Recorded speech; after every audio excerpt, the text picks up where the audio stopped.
Hello, I'm Alex Mansfield, the host of Manny Talks Shooting, and welcome to another episode. This is the shooting podcast where I talk to individuals all across the shooting industry. We'll talk competition, self-defense, concealed carry. If you like this content, check out our YouTube channel, Manny Talks Shooting. And without further ado, let's get to this episode. Welcome back, everyone. Welcome back to another episode of Manny Talks Shooting, the shooting podcast where I talk to individuals all across the shooting industry because I feel like it and I can. If you care, this is being recorded late May. Oh my God, it's almost June. I'm already freaking out. But anyway, let's plug today's sponsor. Today's sponsor is Go Fast Don't Suck. So you can get your dry fire targets, your match jerseys, hats, your memes. If you want some memes, go check out the spicy memes lately. He holds no punches, so I cannot promise you anything. So go check out gofastdon'tsuck.net and get everything you need. Without further ado, let's introduce today's guest. He is a repeat, but not a bad repeat. We got Mr. Zac Greenier of the Trident Armory Shooting Team. How you doing, Zac? I'm doing very well. Excited to be here. Thanks for having me again. Well, thank you for coming back on. A lot has changed. Well, not a lot has changed. A decent amount has changed to bring you back on. So I appreciate that. No problem. It's going to be fun. We're going to have a real good time. So guys, buckle up. Let's get jiggy with it. So Zac, we had you on with the rest of the team earlier this year. I think it was right before the match launched or right after the match launched? Shortly after the launch. Yeah. So we had everyone on, and that was a great episode. So if you haven't listened to that one, go back. But we're going to deep dive with Zac today. A lot of good stuff. So for everyone who didn't catch that episode or doesn't follow the internet, who is Zac and how did you get into shooting? Yeah, so my name is Zac Greenier. I grew up shooting, actually. Mom and dad always bring me to the range at a young age. Nothing really too intense. It was more just kind of getting ready for the hunting season. We would go out several times a year and sight in our rifles and do a little bit of bullseye shooting and things like that. But so I never really got involved with the competitive shooting until later on, actually, when I moved back from Connecticut after finishing up med school. One of my buddies brought me to the range and introduced me into USPSA, and it was a very slippery slope from there. I'm not even sure if I made it home before I bought my first gun from the range that night. So I jumped in full speed and haven't looked back. That was around 2017, I believe it was, when I first got introduced into the sport. Nothing wrong about that. I mean, we all buy that crazy gun bug, and it probably wasn't the first. You probably your first gun, but not your last gun that you bought for competition.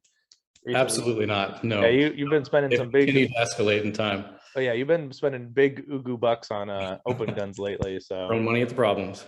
Exactly. Who needs everything else? We just need open guns, right? Absolutely, absolutely.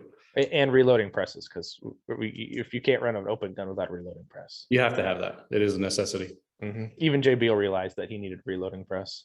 So he won that reloading press. Oh, did he now? Well, his brother did. Nick won it off from one of our raffles. Oh. And Jay has ended up with it. So he's slowly getting into reloading from what I've gathered. And but he only has to reload like 7 rounds a year to keep up with his pace. So I think we're in pretty good shape. Yeah, that's pretty much true. He's probably stockpiled all the primers over in his 100,000 in primers, but shoots 4 rounds a year. It's good. Yeah, well, just because he's so close to Canada, he probably can sneak them over the border. Correct. Like when you live a little blip on the map, like if anyone notices, anyone knows where Jay lives, like it's like right there, like 10 minutes. I swear to God, it's got to be like 10 minutes to the border. It's still like 2 hours from us. Yeah. Yeah. Yeah. Because you got to go all the way downstate for you. Oh, it's a haul. Yeah. Yeah. Find the coast and keep going north. Yep, exactly. So what was when you were growing up, were you just like 22s or more hunting rifles? It was a little mixture of both. I would say in the off season, when it wasn't hunting season, we were just your typical plinking, seeing, shooting at golf balls or golf tees or cans or things like that at camp. Nothing really too serious at all, but dad always, I always grew up around firearms and learned how to utilize them safely from an early age. He introduced me to reloading when I was probably 7 or 8 with shotgun rounds. So we started reloading very, very early, and I really learned an appreciation from him. And just to spend that time with mom and dad out on the range was something I definitely cherish, and has kind of developed what we're doing now with our kids too, with getting them involved with it. So and that's pretty cool to even be 7 or 8 years old learning to reload. Like, yeah, it's pretty wild. I don't know if DHS would probably have a field day with us now if we were doing that, but it was fair game. Yeah, well, and that's interesting because it's interesting if you think about reloading like shotgun, like it's all the different components. It's not like reloading pistol ammunition. It's like, it was neat going into it. Yeah, no, so that's pretty cool. Now, Do you still dabble in rifles at all, or is it all just pistol game now? So I mean, growing up with it, obviously that was kind of my forte. And I used to start with resident goose season and go all the way through into winter coyote hunting. So we kind of did it all. And then I went to moved down to Connecticut. My wife and I went down to Yale School of Medicine for med school. And obviously not a lot of opportunity at that point to be able to spend much time in the field and hunting. If I came back for like Thanksgiving break, I would try to get out for a duck hunt or something like that. But by the time that I finished up and we moved back here and we started having a family, it just kind of lost the interest for whatever reason, nothing in particular. But still really enjoyed firearms. So I was still going to the range a fair bit and doing that. But I wasn't quite as intrigued with hunting for whatever reason, just kind of worked away from it. So it's been probably, I'm going to say 8-9 years since I've hunted or anything. Yep. I don't blame you, because that's how I grew up. We all hunted like deer and stuff down here, and then absolutely. it just like you just run out of time or find other things to do, like, or better things to do, like girls, like girls. Yeah, all the things. Exactly. Yeah, for whatever reason. So I usually leave the house pretty early to start my day. I'm usually up by 4:15 and head to the gym by 5:15 or so. So I do that 5 days a week, and then to get up early on a Saturday morning and leave my kids and my wife and go out hunting. It just wasn't something that interested me. So I think kind of learned over time what my values were and where I wanted to divulge my time. And hunting just wasn't it for me. So yeah, exactly. Now you just said you go to the gym 5 times a week, so I'm assuming Monday through Friday. Monday through Friday, yeah. And what kind of sparked you to go, be such of a gymaholic, if I can call it that? Right. I think it started pretty young, so it was probably like high school. So I played football, played hockey all throughout through growing up and through high school and club league. So it started pretty early on. It was probably like my senior year, I guess, in high school, and then freshman year in college, I really kind of dived into it. It was probably 3 days a week, maybe 4 days a week at some time, and then just kind of continued to build on that. It's just such a stress reducer for me. That's my time to just get in there. Nobody messes with me. I can just to get in and clear my mind and get a good lift in. I really enjoy starting the day that way. So I've always got there early and finished up before the day really starts for most people, which makes it nice. Right. So are you more of a big heavy lifter, or do you mix in some cardio? A little bit of both. Definitely running is not my thing. You are never going to see me out on the road running unless somebody's chasing me. So not a ton of cardio focus aside from some like elliptical and some treadmill work and maybe a stationary bike or something like that just to warm up or a cool down. The majority of it is weight training for sure. Mm-hmm. Yep. Now, where has that mentality of going to the gym 5 days a week really helped your shooting? I think just the discipline, right? So I mean, it is so easy to hear the alarm go off and say, you know what, not today, it's not going to happen. But I think the way that I've looked at that, as well as looking at shooting, is each day that you're slacking off and not making the most of what there's in front of you, somebody else is bypassing you. They're in the passing lane, and you are going to be left behind. So that's kind of been my mentality with a lot of things. Not only with my career, but also with shooting and lifting, and hopefully allowed me to have what success I've had thus far. Mm-hmm. And it puts you probably at a decent advantage over most of your competitors because you are physically fit. You don't have that dad bod going on. I'm fighting for it. I will not cave into the dad bod. And it really sucks is when people want to be successful in the sport, like a lot of people, and they just they don't have the discipline to maintain themselves. Or I'll say it, I'm getting some weight. I don't know. COVID was really fucking with me. I lost a bunch of weight in the beginning of COVID. Now I'm it's trickling back, and I'm like, what the hell? But I think year one, most people called it the COVID-19, but COVID's been going on for 2.5 years. It's morphing into the COVID 40 or the COVID 50 at this point for some. Exactly. And I don't know what it is. I don't know what changed in my body to not be able to lose weight, but it's weird. But besides that, so are you a deadlift guy or bench press or what? Yeah, we kind of switch it up. So usually we will go on 8-week rotations where we're either going to be hitting either high weight, low rep, or we'll switch it up and go lightweight, high rep. So we're constantly trying to be in a state of more muscle confusion by switching it up every 6 to 8 weeks or so. So usually it's It's National Chest Day on Friday, so we always hit chest focus on Friday. Tuesday we hit legs, and usually start with some type of a compound movement, whether it be usually squats is how we'll start, maybe a box squat or something like that. And then Wednesday we'll do that's the one we'll switch up. It's either going to be an arm focus or a shoulder focus. And then on Friday is always back day, and we'll start with a compound workout as well. So usually we're going to be doing deadlifts on Fridays. So I like to go heavy when we can. I'm not a power lifter by any stretch, but do enjoy throwing some weight around when we can. Awesome. Now, when you say we, do you have like a training partner, or do you have like a coach? Yeah, there's a group of us. So, I mean, our gym's a pretty tight knit community, and you get to know everybody that's there. And it kind of starts out early. If you see somebody needs a spot or needs a hand, jumping in to be able to assist when you can. But then it just became more than that. It was a place to be able to catch up and meet people. And I've developed some really great friendships from that. Some of my best friends are people I go to the gym with 5 days a week, and just to not only have that person beside you pushing you along and challenging you to make that next goal or hit that next weight, but there to support you through it too. So the camaraderie plus somebody to drive you and say, it's just weight, lift it. Mm-hmm. Now, have you started any of the conversations with some of these guys at the gym about firearms or USPSA? I have actually, yeah. I think living in Maine, that's a pretty open topic. You're pretty safe to do that the majority of the time. Certainly within my practice, that's something I'd never bring up unless one of my patients brings it up for themselves. But the gym's a pretty safe atmosphere to bring something like that up. So yeah, the people that I lift with, they have been involved, have purchased firearms, have come to a couple of matches with me.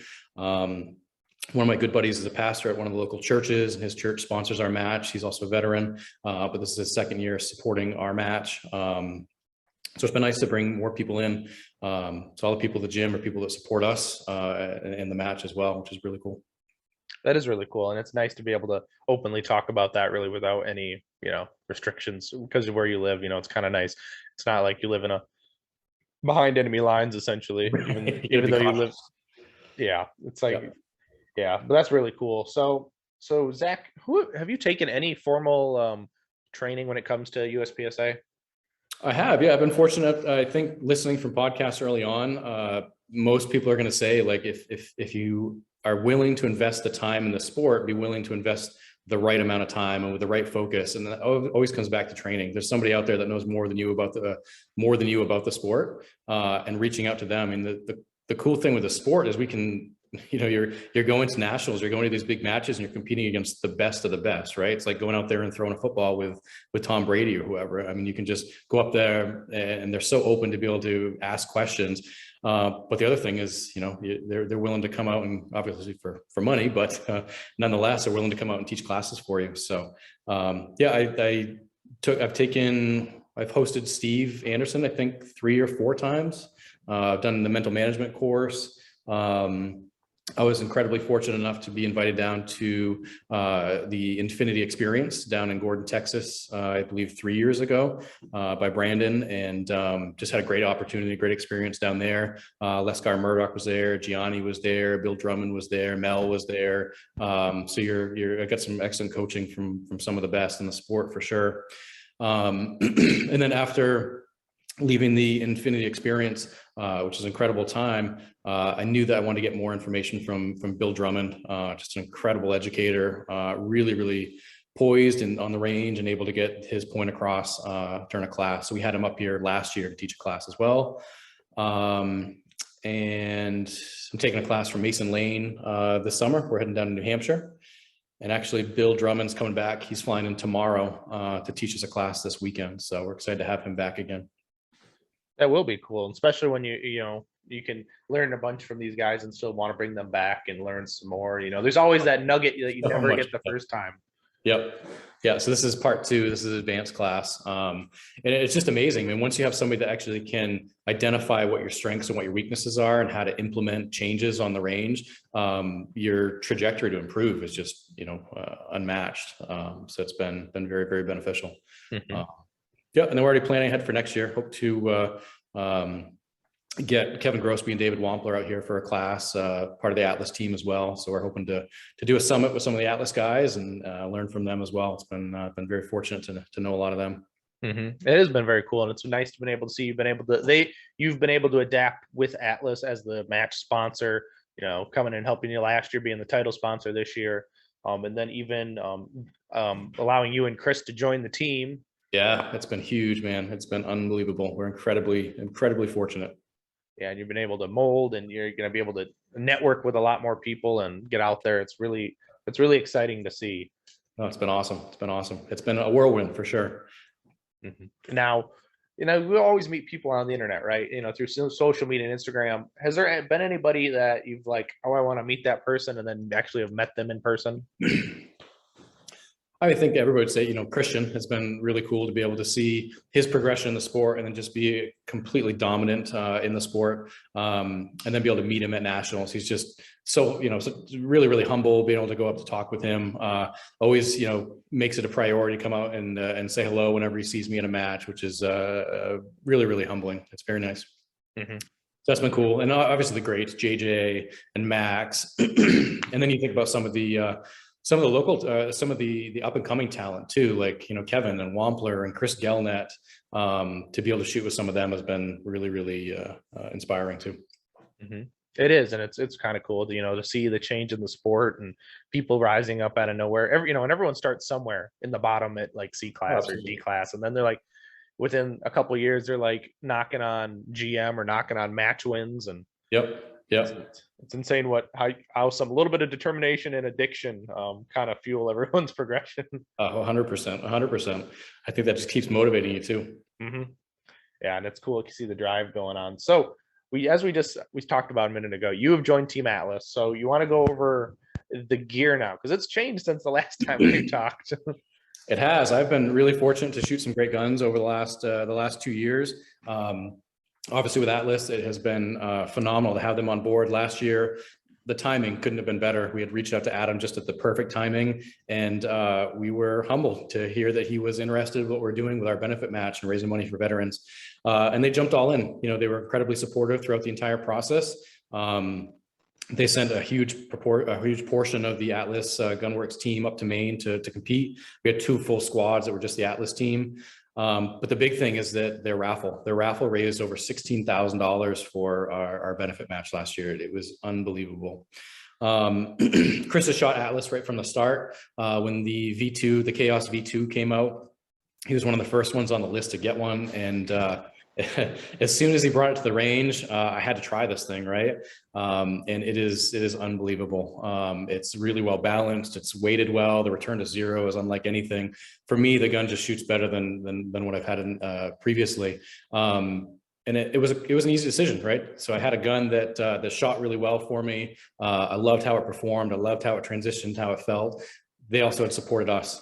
So I was all about going and getting a V2. So I got my first V2 probably about 4 weeks ago, maybe six weeks ago. And I've had a great time shooting that. I've shot quite a few matches and a major already with it. And it's just running really well. And then I got my backup gun actually came in today. So this one I went with the two-tone, that was the hard chrome. And I'm running a 38 Super Comp, but they have been just a phenomenal gun. Really enjoying them. So yeah, happy with them. It is pretty cool, especially since you were shooting, SVs before. So you got all that 38 Super Comp brass, or are you one of those guys you shoot it out of the gun and just leave it there? I am not. No. So yeah, I don't have that deep of pockets, I guess. So I am range chicken and picking up my brass thereafter. Absolutely. There's nothing wrong with that, though, as long as you're not holding up the squad in front of you, I get. Well, but you wait till the end of the match, right? That's the benefit of being a match director, right? Well, it's worked out well. So I mark all mine with the Range Panda brass marker with a red ring on it. So at the end of the match, people come up handing me my brass. It's a beautiful thing. That is kind of nice. It's pretty nice. And they make those rifle attachments for the bag over the ejection port. It's too bad there's no way to just like perfectly aim some device. Right? It just automatically runs around the range after just catching brass after you. I think Chris could I know he can't catch very well or throw very well, but I think we might be able to train him to be able to pick up my brass a little bit better. I mean, that's a possibility. Or children. That's what children are for. Right. They're the right height. They just got to stand there and just. Yep. So you, from going to those super customized SV guns to the Atlas, how much of a weight difference was there? I think it ended up being 5 or 6 ounces more on the Atlas. I did weigh them. I think that's ended up what it ended up being, about 5 or 6 ounces. Now, is it just kind of where the weight now in hand, you can tell the difference noticeably then? Yeah, I feel like, it's more weight bias forward. So it helps kind of just drive the muzzle down. Also helps to drive with the transitions on that. And then having the variance with the ability to change out the palm swell, whether if you want like a full palm swell on there, I don't know if you can see that or not. Oh, yep. So that's a full palm swell. And then I've got a half palm swell on the weak hand side. So it's fully customizable, right? You can put the different palm swells for however you want it and however you want to build your grip on that. That's made a big difference. It just increases the amount of surface area I can actually get on my grip, both on my weak hand and my strong hand side.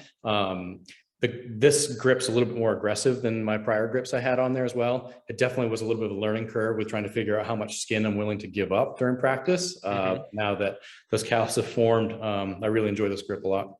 Now, with that super aggressive grip, do you still put pro grip or like liquid grip to protect your hands? No, I never got into it. I mean, we live in Maine, so it's only hot like 3 days out of the year. So I never really had to worry that much about pro grip or having my grip break free during a stage.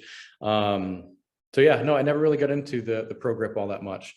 I did find, like, when going down to like Alabama for nationals, or we were just down at Dragons Cup, which was hotter than anything 2 weekends ago. Hands got a little bit wet. I can't remember who it was. I listened to it on a podcast. Might have been Brennan Conway, but he uses one of those little pads that you use for like the resin pads for bowling. So I picked up one of those that worked really well, actually. So it's not as nasty as the pro grip getting everywhere, but it's just enough to dry my hands. That worked really well this weekend, or 2 weekends ago. That is pretty cool. I remember someone talking about that. So it might have been Brennan, but yeah, it's super handy. You don't have to get all the schmutz everywhere, I guess. No, right. I think Jay uses goat mineral, so that might be something that he can market too. There's a very fine combination between pro grip and goat minerals that he utilizes. It's the secret sauce. I know it is. Well, and the tears of baby goats, right? Is that the tears of baby goats, right? Goats. Nothing wrong with them. They're so damn cute. That's I think kidding season's over by now. Maybe not, but yeah. There's a period of time we usually will lose the Beal brothers. It's usually right around this time, and then again during harvest for blueberries that we won't see them at a match. Yeah, well, they got to do some back-breaking work breaking them blueberries. They are busy. Yeah, they are busy. It's a good thing that Jay can't have any time to gain weight. He just burns it all off with everything he does. That's 24-inch waist, I think, is where he's at. God, no one makes a belt that small. Wait, do they make belts? Do they charge by the inch, or are they just one price? Because I don't know. It'd be nice, right? Just cut it out. So, if I remember right, the V2's got a steel comp instead of like a titanium comp. Is that correct? Yes, I believe so. So is that probably why there's more weight in the nose then, since it's all steel? Yeah, and then also the frame's a little bit longer too. You see, and the frame's a little bit longer there. Throw a little more weight up front too. Oh, there you go. It is. I think if I was gonna get an Atlas V2, it'd be a 2-tone like that. There's just something about a 2-tone gun. That's the hard chrome. They do have a 2-tone as well, and then they have the all blacked out. My primary is all blacked out, just the red trigger. Yeah. That's pretty dope. Now, what made you decide on the Romeo 3XL? The sight window, it's huge. It's like a big screen TV looking through there. There's just tons of space. So I was running the RTS2s prior to this, which is a great dot. I didn't have any problems with it, but trying to think who it was. I think it was Mike Pan. He brought his Chaos up, and he had a 3XL on it, and just the sight window is just huge. So I quickly switched thereafter, and that's all I've been running with. I will say the nice thing is, at least the smart thing that SIG did was make the 3XL and the Romeo 3 Max compatible with RTS2 footprints. Yeah. So anyone who's already got an RTS2, like bloop, bloop. Yep. Right over, same footprint. That made it really nice. Yeah, it probably made a lot of people's decision easy. Yeah. Have you not had any issues with the XL? I haven't yet. No, I've had probably 5 or 6 of them. I haven't had to replace or send back any of them. They've been a really good dot for me. Well, that's good to hear. Yeah. Because it's either hit or miss sometimes. Like I've seen some people who have issues with them, or they just die out, and then some just run. Yeah, these are just run for me, thankfully. So obviously open wasn't your first division. What did you start in USPSA? I started in limited division. So I think, as I mentioned before, when I came back from that range that night with my buddy James Collins, one of the owners of Trident Armory, I decided I wanted a 2011. Didn't really know a whole lot about them at that point. So I bought a STI, the DVC Limited, I guess it was. And like somebody who did a lot of research prior to spending that much money, I bought it 9mm for limited division, like all smart people do. So I shot limited minor for about a year and a half, maybe 2 years. I think it's a great spot, a great place to start, as opposed to if you didn't want to shoot production or shoot a striker fired gun or polymer framed gun, to be able to just grab 9mm ammo off the shelf and run for it. I reloaded all at that point, but it wasn't a bad place to start. Obviously, it handicaps you immediately right out of the gate. So if you're looking to really do anything within the sport, it makes it tough. But yeah, I guess if Nils can do it, anybody can do it, right? I mean, no. I mean, there's a reason he's called the athletic giraffe. No, that was an incredible performance.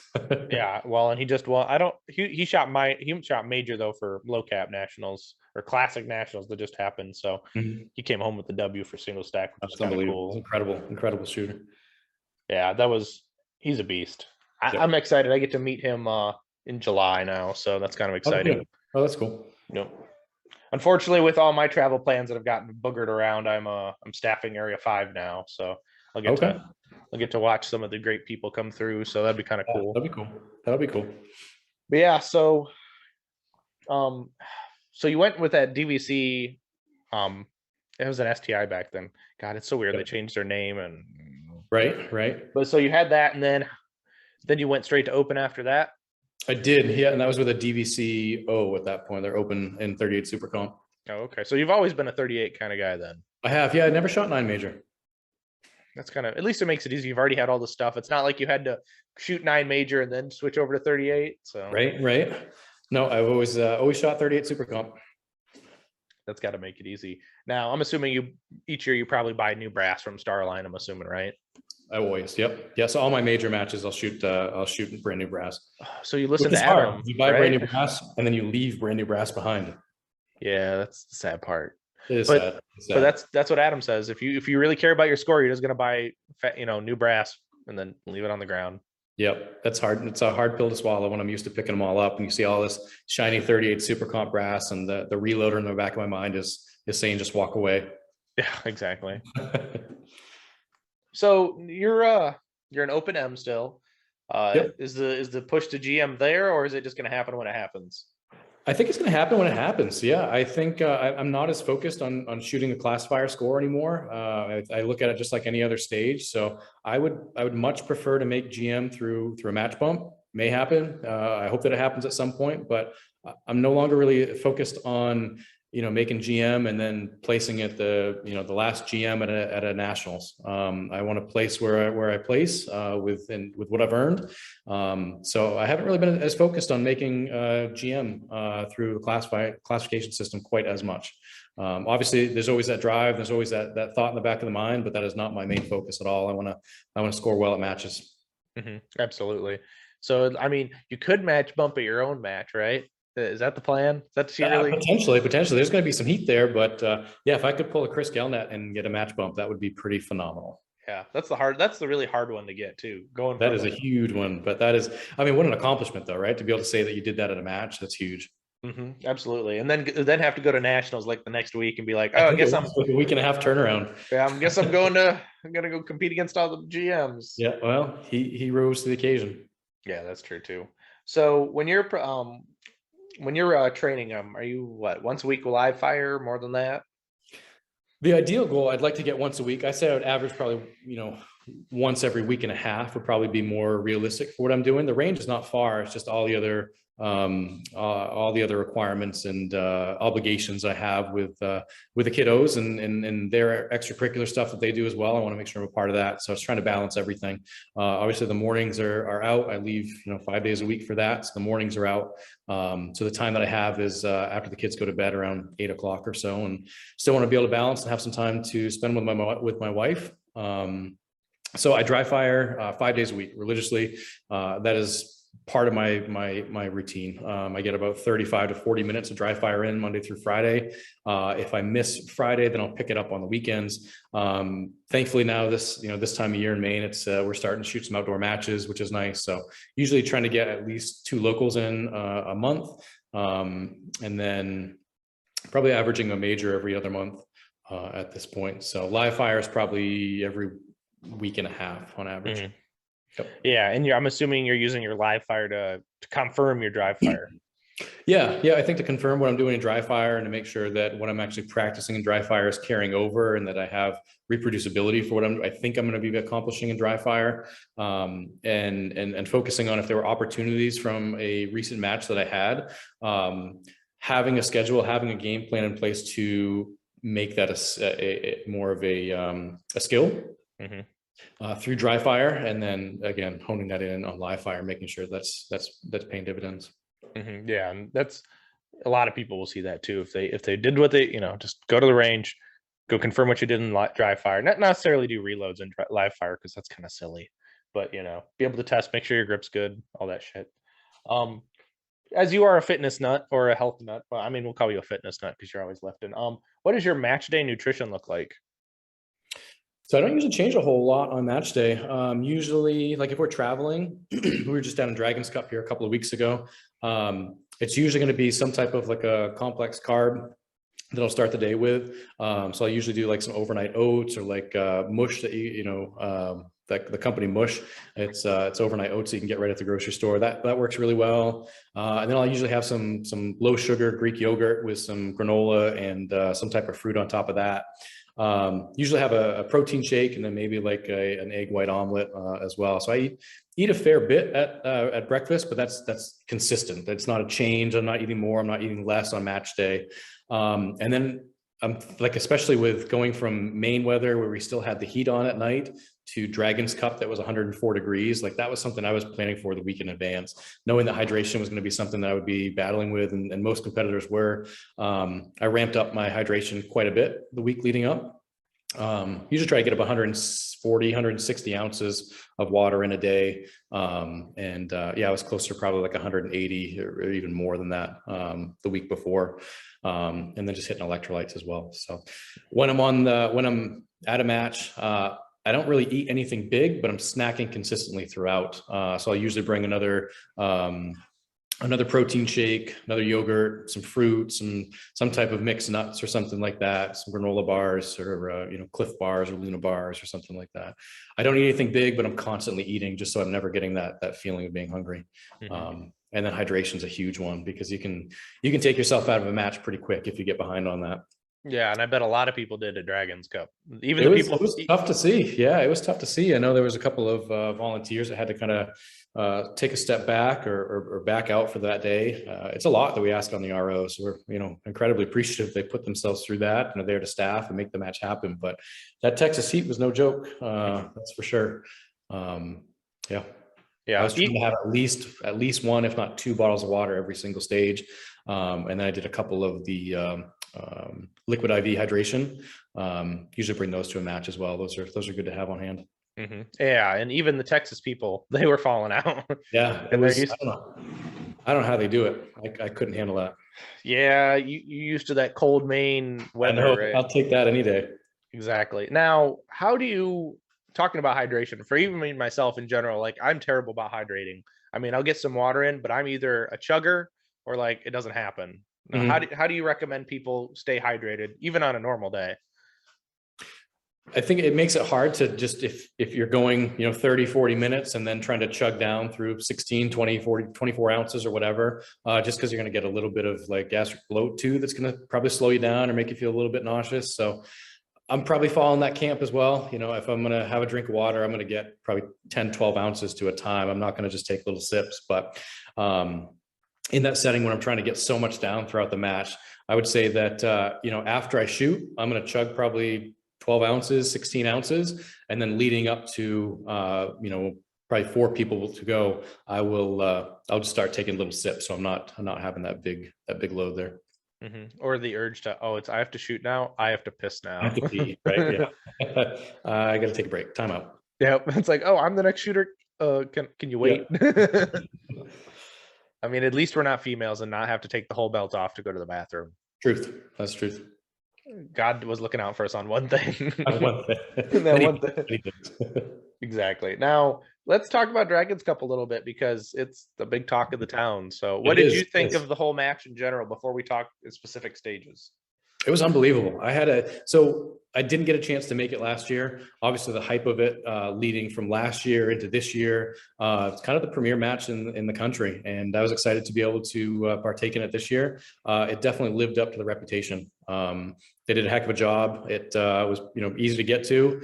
But I thought it went really, really smoothly. I think having the option for AM, PM or shooting all day format, or I guess AM rather, on 2 separate days. Having that format was really nice, especially for the people that are not used to the heat. I don't think I could have pulled off shooting 12 stages in just one day. I mean, it was late days for the guys and girls out there. There were probably 6:30 or after they were finishing up. So I mean, you're talking 12, 13, 12-hour day or so for a lot of people. It was tough in the Texas heat. So I did AM on Saturday and Sunday, and I think that was for me anyway, the best way to split it up. Yeah, well, it didn't get too outrageously hot while you were shooting, but still hot enough. Yeah, you were definitely starting to feel it, but it was nice that you only had maybe 1 or 2 more stages left today. Exactly. Now, did you guys have to reset as squads, or did they have little reset gremlins? They had a little bit of both. Yeah, they had some of the local youth programs that were there for the shooting sports. I think they had 2 stages, I want to say, at least 2 stages where it was staff reset. We were still going down and helping out and pace targets just to let things, things were running smoothly. So, and I have a hard time just standing around too. So I kind of get I'll find that my focus won't be there as much if I'm not resetting. I take that as a time if there's something I need to take another look at or re-hone something while I'm visualizing, I can utilize that time as well. So I like to reset, I guess. Now, were you able to stay for the afterwards, like the awards banquet and whatnot? Yeah. We made that a priority. We knew that was going to be another big one. And they set the standard. It was a pretty amazing event, to say the least. Really, really nice venue right at the hotel that everybody stayed at, and tons of food. And they did a really good job with it. It was fun. That is awesome. That is really awesome to hear. Because I only can experience from whatever people put on the internet. So yeah, it lived up to the reputation. We will definitely be making it next year. That will make the list every year. So then you're going to shoot an all in one day, because you'll go down with Team Atlas and then have to shoot all in one day. Right. Now, do you prefer a 1-day format or a split format like that? Aside from nationals, I think that was the only match that I've ever shot that was a split format. I think weather permitting, I prefer to shoot in a 1-day format. But going from what we had for weather here, knowing it was going to be at least in the 90s, and it was in 104, I think it hit. It would have taken a toll for sure.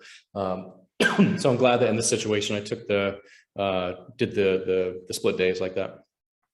Yeah, that's probably a smart decision, knowing where you were coming from. Yeah, but any other matches, I'd much prefer to just shoot all one day. Get into the groove, stay focused, and be able to maintain that. Yeah, I don't disagree with you on that one. Now, if you could change anything about your match performance at this match, what would it be? I think just staying mentally prepared throughout the entire thing. Having that set goal. This year I'm focusing more on points, so I have the speed that's there, but I've been not shooting the points that I wanted to shoot. So my goal was to be shooting around 93% of the stage match points for the season. I've been staying pretty consistent to that. The times where I might have varied from that and pushed the speed just a little bit further and didn't allow myself to have that visual patience that I needed for whatever the target array was in front of me. It cost me. So I think when I did waver from that, I might drag off a target, or I might drag onto a target, and inevitably ended up being, one of I think I had 4 or 5 mics for the match. So that would be the difference, just maintaining that visual patience, maintaining that focus, having a finite spot on the target, and really not breaking that shot until I'm confident that my dot's within an acceptable area. And five mics ain't terrible at all. Like I've seen, there's a lot more people with a lot more mics from this match. So yeah. And I think there's just a couple of things that I'd thrown a a new extended mag release on there, the same one that I'd run on my STI, my Infinities rather. So I threw that on there. I think with the half step panel on the weekend side, it was just enough to throw the grip off. So I dropped 2 mags during a stage as well. So that thing, I took that off immediately when I got back home.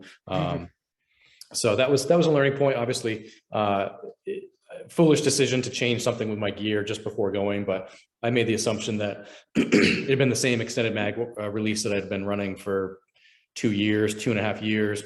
Obviously on a different gun, I shouldn't have made that assumption. So now you're not running any button. You're just running the. I am not running any button on it now. Yeah. Gotcha. Yep. I think that's definitely a big personal preference too, right? If people want a button or not want a button. Yeah, I think so. I mean, I think even with the extended mag release button on there, I was still I have to shift my grip just a little bit to be able to release the mag, and it didn't really change all that much having that on there to increase that risk that I might bump it like I did, once. Okay, maybe it was a fluke, but twice in a match, it was just I'm not going back to that for sure. Yeah, no, I would. Risk. Yeah, definitely not worth the risk at that point. So, all right, we talked about dragons, so that's pretty exciting. I mean, I'd love to be able to make it do it next year. I don't know. We'll see. Yeah, you have to. I think we, as a match director and trying to plan a premier match for the country as well, took a lot away from it. They did a fantastic job, especially for being just their second year. Kudos to them. They really ran a well-run match. Mm-hmm. Now, with saying that, what did you now as a match director? What did you take away from this match that's going to help you enhance your match? I think just the match flow. I think it went really, really well. I didn't see any backups. They utilized their ROs well. They utilized the reset well as well. Also, I think one of the things that we took away last year is that we had one standard stage that abutted against a stage that was a low round count, it was a medium field course, but we had a lot of activators on there, and that was an opportunity to get backed up. So that was something that we had definitely learned from last year. I think it kind of reinforced that fact this year. Just planning each your stages so that even if we try to have a good balance between short, medium, and long courses, but you still need to balance them out, whether it be, adding an activator, a lot more movement or something like that on a medium course to make up for the time difference it might take to shoot a full field course, or adding in an extra string on a short course. So something we learned. Absolutely. Now, that's what I was going to ask. Now I'm remembering. So, how have your USPSA intro classes been going up in Maine? They've been great. We have done 3 of them, I believe. So it was another one of those things that it was a niche that we saw that was an opportunity to be able to help, to get more people into the sport, but also to get the people that are coming to their first match a little bit more information. I remember going to my first match, as I'm sure we all do, that it can be intimidating. There's a lot of rules. You don't necessarily know what the format is and what to expect. And, people are going to be watching you, and what does that mean? And so there's a lot of things that go into it prior to going to your first match that you really can't necessarily prepare for. So we saw the opportunity to have this introduction class.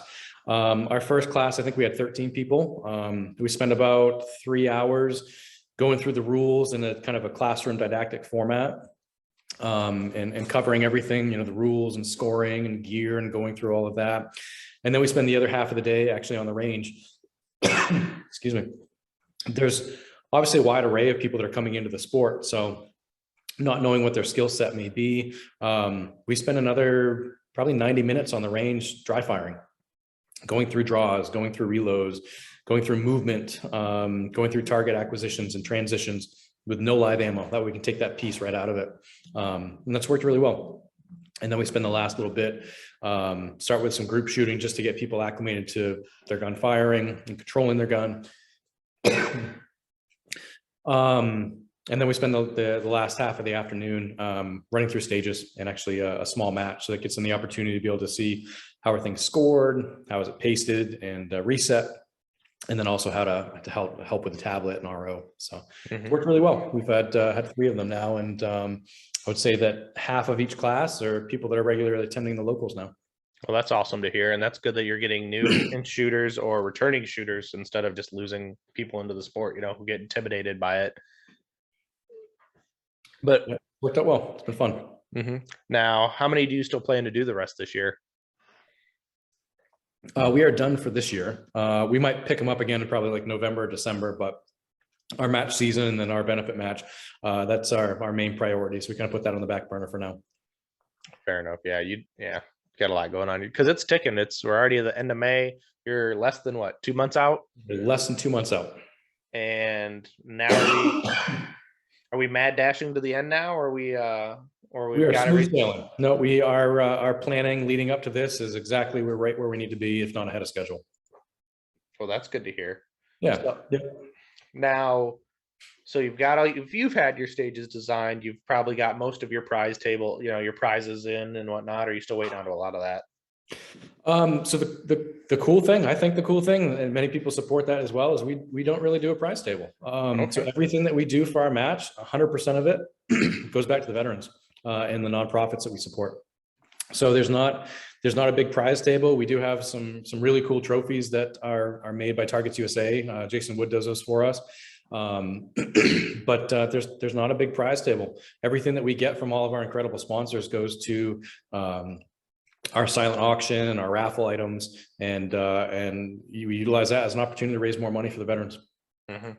Are you looking on task and on timeline to surpass your donations from last year? That's a goal. Yeah, I think we're well on there. That's always good to hear. So we'd raised 52,000 last year. We plan to surpass that this year. Well, yeah, it's been definitely with the nice help of Atlas Gunworks, and what I think was that yesterday or today that you released that Mark 7 is also sponsoring the match. Yeah, that's a huge one. So that's another sponsor of mine, Mark 7, this year, invited me onto their shooting team, which has been phenomenal. And I was talking with Tom and Rick down at Dragon's Cup, and they are graciously donating an Apex 10 press. So we'll be raffling that off next month. And is that a all manual press, or is that with the auto drive? This will be the manual press to start. Okay. Yep. There you go, people. Go get yourself an Apex 10. Absolutely. Best press on the market. Yeah. Especially where it gets, what is that? Full true 10 stations, isn't it? Yeah. Yep. I've got my auto drive. You see it behind me here too. So fully automated. Yep. With everything. Now, how long has it been since you've automated your press? It's been about 1.5 years. Yep.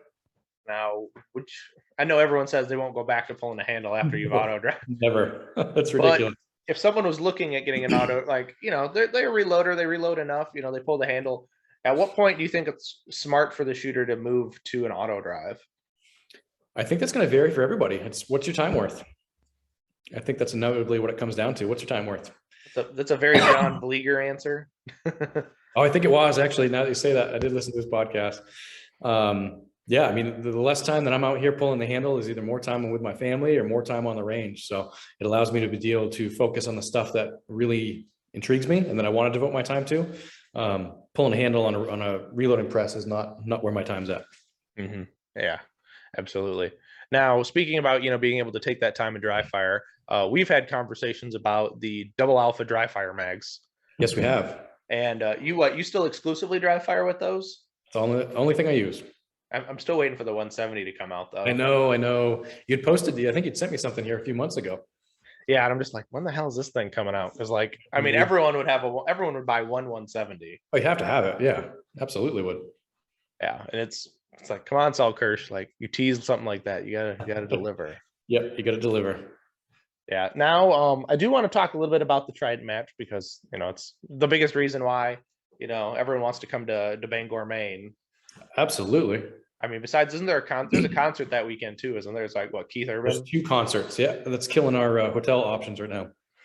Well, people didn't have a lot of hotel options really anyway in Bangor, did they?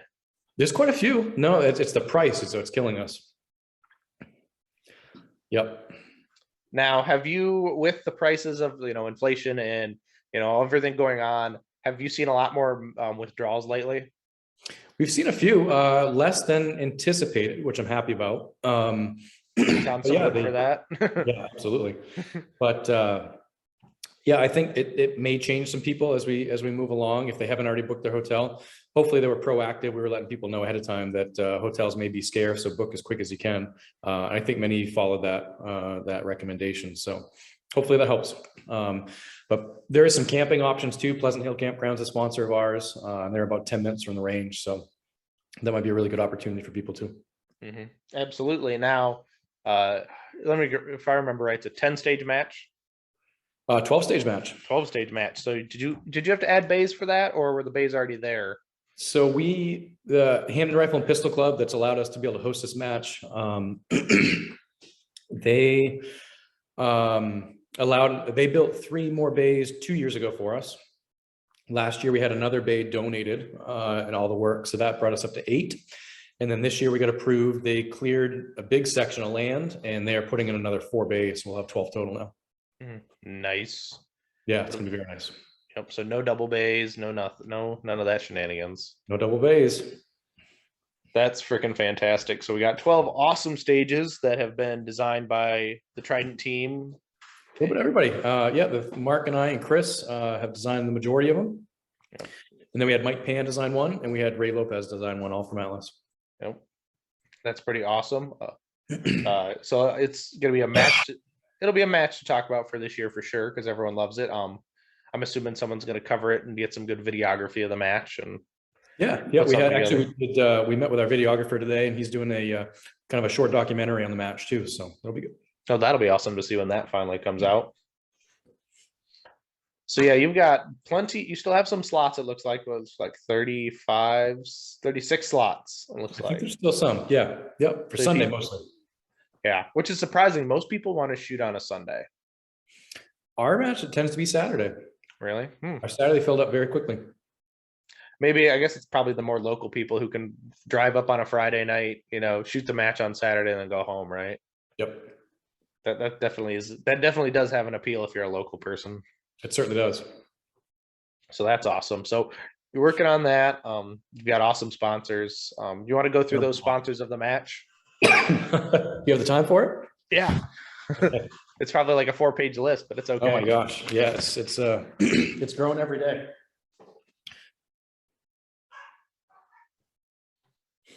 Just pulling it up real quick. So our stage sponsors, we've got Maine Military Supply, 6 Hour, Atlas, McLaughlin Fine Woodworking, Union Street Laundromat and Pleasant Hill Campground are splitting one. CW Martin Concrete, these are all local sponsors. Steadfast Holsters and the Summit Project, that's one of the nonprofits from last year. Outdoor Dynamics, Targets USA, Lindsay Foundation, Hunters HC Gold, and Mighty Armory are our stage sponsors. We are doing multiple different levels of sponsorship too, and we have a ton of different sponsors for our platinum sponsors, which are 1,000 up to 5,000. There's got to be 20 of them already. So we've got just about 50 sponsors at this point. That's freaking fantastic. It's been amazing. So yeah, I thank you to everybody that sponsored this match thus far. You've been instrumental. Without you guys, this would not be happening. Our ability to be able to give $50,000 or $60,000 to local veterans would not come to fruition. So we are posting just about every day on all of our social media, Trident Armory Shooting Team on Facebook as well as Instagram. So we every day we post something about one of our sponsors. So please check them out. Please thank our sponsors. Again, without their diligence with giving to the shooting community, all these matches would not be possible. Oh, absolutely. And without them, you send them an email, you send them a fake, Instagram post or whatever, just thanking them. It goes a long way. Most of them do see it, and they do appreciate it, that they know that their hard effort and their money that they're putting into matches is getting recognized, right? Oh, absolutely. Absolutely. To you, it might be, to some random, to them, it might be a range bag, but, to you, it might be a range bag. For them, it's a customer, right? A customer 100%. comes back and it's hard, you're never going to find the best price everywhere, but you'll find a good, if you ship fast and you do well and you have good products, people come back. People come back for sure. Trust and believe I know that, because it's hard to buy. It's hard to find things some days nowadays. It's like, it is. Yeah. It's high demand. Yep. And if you don't have it, somebody will, and you better pay the price that they want you to pay. But that's beside the point. That's things in life. That seems like it'll be gas nowadays. It's like, yep, you only get one gas station. That's the only one that has gas, and you're going to pay whatever they charge. You pay $6 a gallon. Whoa. That's California. Maybe. I mean, they can keep that inside their land. I have to run super. So it's up there. Yeah, well, I mean, maybe it's time to get like an e-bike or an electric scooter. Walk. Get my cardio in. There you go. but then you'd be like tired, and then you wouldn't be able to go like run around at the range. I know, right? And then you got to lift all these walls, and it's always rough. Now, we're getting near the end of the show, but I have a couple more questions. What is something that current Zac would like to tell past Zac about shooting? I think it comes back to taking the classes too, and then taking not only what you're going to learn in a class, but continuing to build on that. You're not going to go away from a class as a B-level shooter and come out of that 1 or 2 day class as an M-class shooter. Like, you're going to get the bits and pieces to be able to put that into training, live fire and dry fire. So I think just having a goal and a game plan, not just the goal, but the game plan on how to work towards that goal and how to exceed that goal. So I really focus on both short-term as well as long-term goals to help to propel me. That's awesome. That's great advice. Everyone should take away from that and be focused on that. Now, I do need to ask the listener questions, because if I don't ask the listener questions at some point, someone will give me a nasty Instagram message asking why. So from your own teammate, Mark, who has the best beard in USPSA? I mean, I got to go with Mark on that one, right? I mean, no, you're supposed to crush his soul and say yourself, or Chase. No, you could say Chase. I'm not saying too. that. No, not a chance. Probably Trevor. Trevor's got the best beard in USPSA. Wait, his goatee? You the patches in. Yeah. Oh, the patches. Yeah. Yep. Sorry, Trevor. But we did get one more question for Mr. Chris Galnett, the Mr. Frickin' making frickin' GM from frickin' Major Match Bump. He's like, how do I grow a sexy beard like that? You gotta hang out with Mark more. He's got all the secret sauce. Is it because of all the testosterone he pours out of his body? Yep. We hijacked Chris's testosterone, split it amongst us. Great beards thereafter. There you go. You gotta have great beards. Everyone needs a great beard. Yep. Even if you live in Texas or Florida or Arizona, everyone needs a great beard. Absolutely. All right. So let's see. Oh, now we have come to the best part of the show. We got to plug your sponsors, because we got to pay their bills too. Absolutely. So obviously Trident Armory, first and foremost, they have supported us from day one.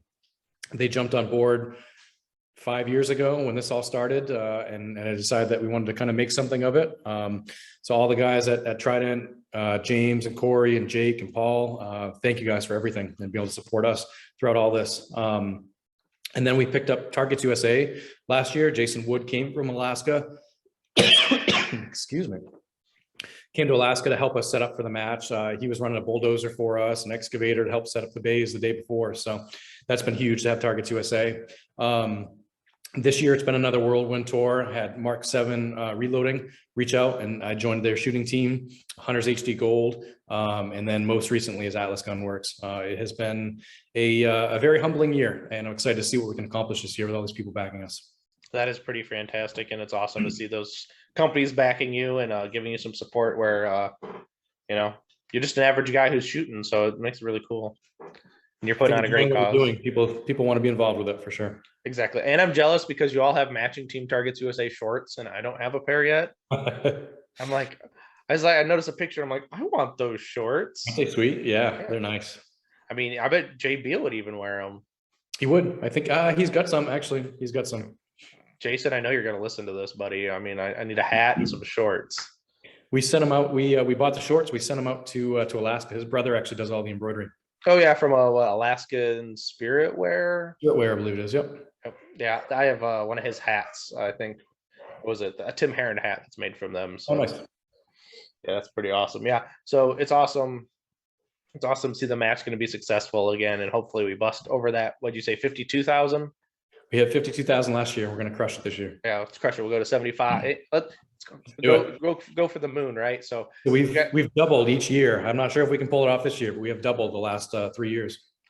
Anything better than 52 this year, even with all the adversity in the economy and whatnot, would be freaking awesome.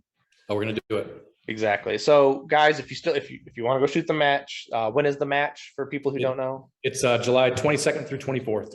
Yeah. So the end of July 22nd through the 24th. Go shoot the match if you can.